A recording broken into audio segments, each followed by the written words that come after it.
नमस्कार माऊली. ज्ञानेश्वरीमध्ये अध्याय 1 ओवी नंबर 70 यामध्ये भगवान शंकरांनी गीतेबद्दल काय वर्णन केले आहे हे मी तुम्हाला सांगणार आहे. या गीतार्थाची थोरी सोये शंभू विवरी, जय भवानी प्रश्नो करी चमत्कारोनी.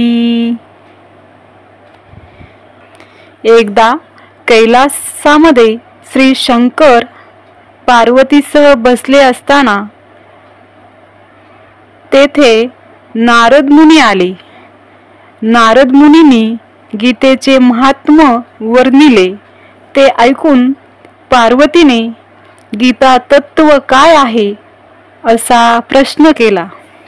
तेव्हा श्री शंकरांनी, हे पार्वती, जसे तुझे स्वरूप नित्य नूतन असून अपार आहे, त्याप्रमाणे सर्व उपनिषदाचे सार गीताशास्त्रात आहे. त्यामुळे गीतेच्या तत्वाचे स्वरूप नित्य नवेच असून त्यास जाणणे अवघड आहे असे वर्णन गीतेबद्दल भगवान शंकरांनी केले आहे. हे या ओवीमधून मी तुम्हाला सांगितले. रामकृष्ण हरी.